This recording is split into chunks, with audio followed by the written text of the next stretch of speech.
Bonsoir. Donc, comme on l'a dit, ce soir, j'ai décidé de vous parler de téléportation quantique. Boum! Ça claque un peu, hein. Ouais. Comment je fais, moi, pour dans 3 minutes, me retrouver à Rio? Eh bien, tout de suite, un épisode de Star Trek. Non, je déconne.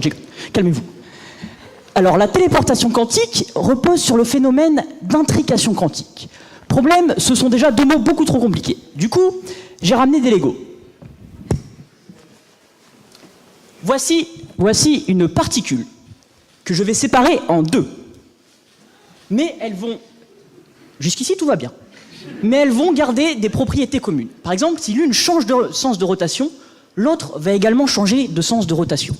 En fait, c'est un peu comme des jumeaux. Vous savez, certains jumeaux disent que même séparés, ils sont capables de sentir que quelque chose ne va pas chez l'autre. Ils ne savent pas quoi, mais ils sont capables de sentir ce changement d'état.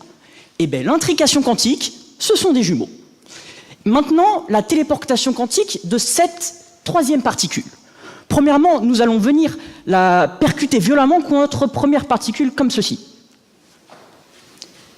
Du coup, notre particule de base crée un changement d'état.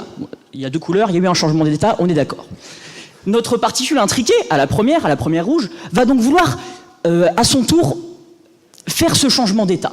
Elle va donc piocher dans les ressources qu'elle a autour, un peu comme un gamin qui joue au Lego avec sa caisse et qui cherche à reproduire un motif, et va donc, à son tour, façonner avec des particules existantes la particule comme ceci. Et donc, du coup, la téléportation quantique a eu lieu. Vous remarquerez, dans ce que je viens d'expliquer, il n'y a eu aucun transfert de matière ni d'énergie. Seulement un changement d'état qui s'est répliqué et reconstruit à ma gauche. Et bien, ce que je viens de vous expliquer a déjà été mis en œuvre par des scientifiques, notamment avec des particules de lumière. Mais comment je fais, moi, pour dans 1 minute maintenant, me retrouver à Rio? Bon, bah déjà, il faudrait que je trouve parmi vous quelqu'un qui a un jumeau à Rio. Deuxièmement, il faudrait que ce quelqu'un soit plus ou moins consentant pour que je le percute violemment, étant donné qu'à la fin, on finit quand même complètement disloqué, hein, je le rappelle.